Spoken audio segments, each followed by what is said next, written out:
So this morning we're gonna head out to Queen Creek and we're gonna install a 2.5 ton and a 3 ton 14 SEER heat pump.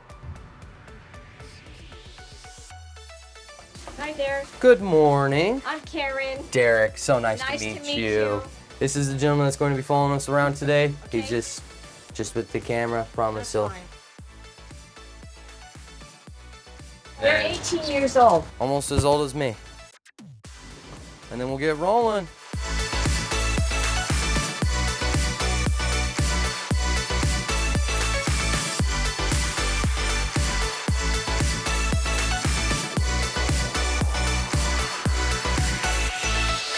So I'm just setting the plastic up, and what I'm gonna do is I'm gonna tape it basically right below in that corner right there, so that it's sitting there and then it'll hit this and it's gonna drape down, just so that I'm protecting this shelf and the wall right there. And then I'm gonna take another one and I'm gonna set it from this box right there to that corner and set it down over.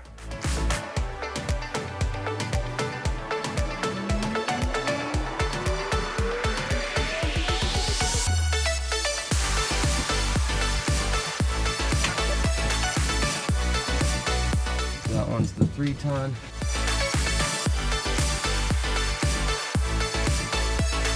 Walker here with Ground Zero. We're gonna get these units pumped down so that way we can get them cut out and all the refrigerant stays inside of these outside units. So that way when we go to take them, put them somewhere else, all the refrigerant is in the unit. We don't have to, recover anything. Right now I was just taking doors off, getting everything ready to get taken out. I took out the condensate, got the doors off, ripped off some of the insulation for the copper so I can get it cut. I'm gonna get it cleaned and then get it cut.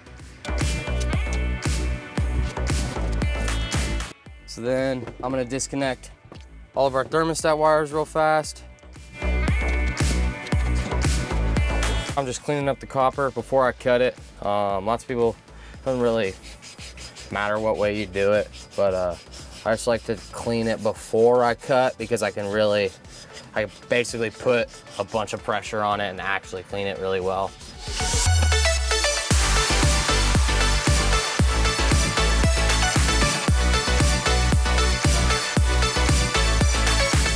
Here at Ground Zero, we take pride in our work. Something I did here was under the base with all the dirt, leveled it out, which now translates to the pad being leveled. So when I go to put the unit on and it's running, it's not going to vibrate all crazy and it'll be nice and quiet for the homeowner. Something else we do too that I've noticed some other disconnects did not have, but we like to put little plastic grommets in here. So that way when our wires go to sit in it, it's not scraping up against the hard metal throughout the years, and then eventually will be disconnected, cause a short, cause a fire.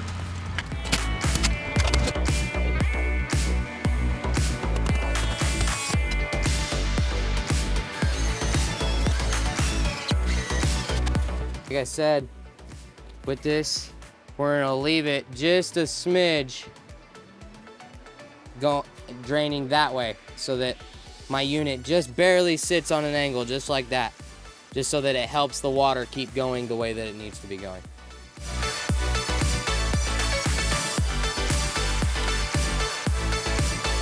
Well, the next move here is getting somebody up in the attic.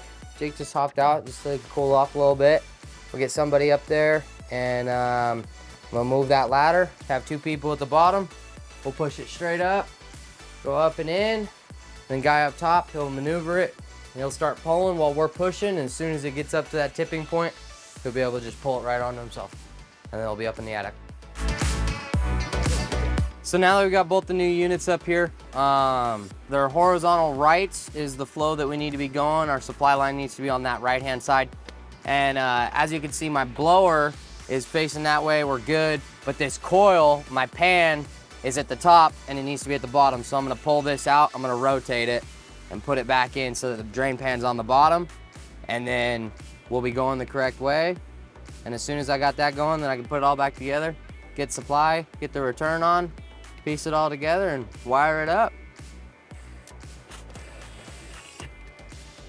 So now that we've got everything rotated the way that it needs to go, as you can see, our drain pan's now at the bottom rather than the top.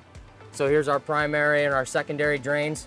I'm gonna have a primary clear P-trap clear out that you can use to blow out the lines, and then it's also gonna have a safety at the top of it that's gonna get wired into the unit.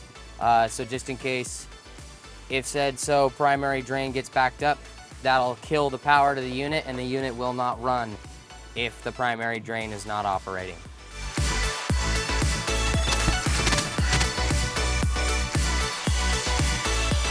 Now we're on to the next step here. We got our supply plenum built out. I've cut in my flanges. I've marked out a 14 and a 10. And so those are our supply ducts. We got 14 inch here and a 10 inch there. And so I marked them out for these saddle taps, the star collars to go into. And so I'm just gonna cut them out real quick and then attach those and then attach this to the unit.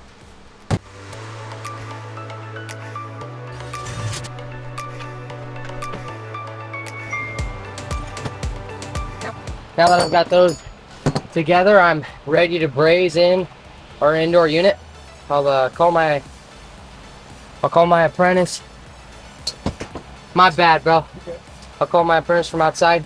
I'll let him know that he can go ahead and throw some nitro in the lines so that while I'm brazing, all the black soot that's gonna get inside these pipes, with the nitro flowing through the pipes, it's gonna take it and it'll push it all the way out the system so we don't have any black soot that gets stuck inside these lines and can contaminate the lines for our vacuum. And then, but also if we release it with contaminants in there, it could back up the filter dryer, it could destroy the unit. So we definitely braze with nitro. So the stuff that I'm using here is, we call it Pookie, but it's duct sealant. So it's a waterproof, watertight, airtight sealant that as soon as I lay on, it starts to dry. And as soon as it's dry, it's gonna seal the duct better than anything else can.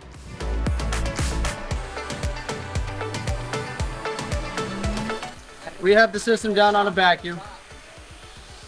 Because what the vacuum is doing essentially is it is pulling everything out of the lines. Whether that be moisture, dirt, whatever it is. The main reason being is because the compressor in here, the coil on the inside, it is meant to handle refrigerant and refrigerant only. If there's anything else that's in there, it's considered a non-condensable, hence the condenser, and it's going to destroy not only just the condenser but also the indoor unit as well if you don't vacuum correctly. You know, down below 500 microns, decay test to 1,000, all that good stuff. If you're not doing that, the system, odds are, is not going to last the 20 plus years it's supposed to.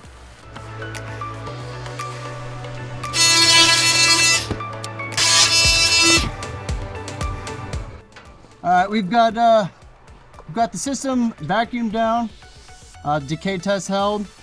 So now we're going to go ahead and release the pressure, or release the refrigerant.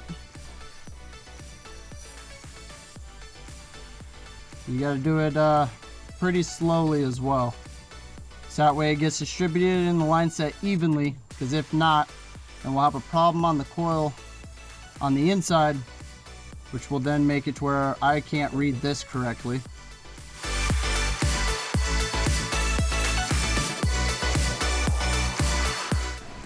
Towards the end of our install here, I got my primary drained out. I just need to hook up my secondary really fast and then wrap up this insulation right here on this suction line, and we're good to fire and get these people some AC rolling and make them happy, you know? And so I've got probes that are on the outdoor unit as well. Yeah. And so what then that'll do is it'll tell me here what the suction line temperature and then exactly what's going on in the entire system basically on that outdoor unit. And so these also work in compliance with this, because this will be a temperature split, and that'll tell us how well our charge is doing on the outdoor unit as well. So I've got my pressures up here. Obviously we don't want those to be too high. And then we've got the temperature of the line set. We don't want that to be too low or too high as well. Colder high side. Mainly don't want it to be too cold. Don't want it to be freezing. This is saturation. Essentially how much like liquid is inside of the lines and within each line. And then you have superheat and subcooling. That's a bunch of math between your saturation and your temperature to figure out what this number is. And this number asks me for a 10 on there. But manufacturer wants the subcooling to be a 12, so that's what we're gonna shoot for. Even though my phone's telling me a 10. Manufacturer comes first. So on these systems, we're looking for a 10 degree on our subcool, and then we're looking for anywhere above 18 degrees, but not above like 25, 26 degrees on our delta T, which is the temp split. So return air that's coming into our unit, and then compared to the air that's coming out of our unit. And so he got it balanced in right to a 10 degree subcool, and then with a temp split of like 23 degrees. So that system's running perfect, no problems. So since we've got this system balanced, we're not done just yet. We're gonna turn around, I'm gonna go inside and I'm gonna fire it off and heat. We're gonna make sure that the heating's gonna work, get a good temp split between the heat, make sure that both sides of this system work, because this is a heat pump, so this outdoor does both cooling and heating. And so even if it wasn't a heat pump and it was just electric heat strips, we'd still turn around and go fire it off and heat, make sure that the heat's gonna work for them, so that when, for some reason, if they ever do need the heat and they turn it on, it works for them.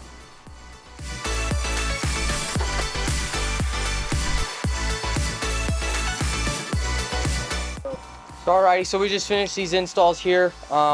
We replaced 2 heat pumps today, full air handler and outdoor swap. We showed up on site about 7:30 and got everything ripped out. Got the new ones up top, got the new ones out back. Redid the pads, redid the copper, redid the disconnects, redid pans, absolutely everything up in the attic. All the plenums, everything's brand new. Redid absolutely everything for you guys. We got everything taken care of today. We fired them off, balanced them to the best cooling capability that they can, and we fired them off in heat for you guys today and make sure that the heat works for you. Just real quick, I'd love to hear your thoughts on how the install went today. I thought the install went very well. I wasn't sure what to expect, but first of all of you came in and introduced yourselves, so I knew who you were. And you let me know every step of the way what was actually happening and explained it to me, because I know nothing about HVAC, but you explained it as we went along and there were no surprises. I mean, and that's actually a really good thing. Yeah, well, and that's what we strive for. I strive to be as open as we possibly can. We're coming here to make sure that you are comfortable in your own home. So I want to make sure that you know exactly what's going on in your home. And I also appreciated the integrity and honesty. Of course, every day. I wouldn't want it any less. So thank you very much. Of course, thank you for your hospitality. Thank you so much. It's our privilege, actually, yes. I'm so glad to have air again. Thank you so much for allowing us to change your air, Yes. So I appreciate it so much. It's over. Job We're well done. It went just about as well as it could have. We ran into some problems on the second one, backed us up a couple hours, but nothing you don't run into on a regular day's work, especially working in HVAC. But everything's working exactly what it needs to. Both systems are cooling, both systems are heating, both systems are draining, and they look amazing. So I couldn't ask for anything better.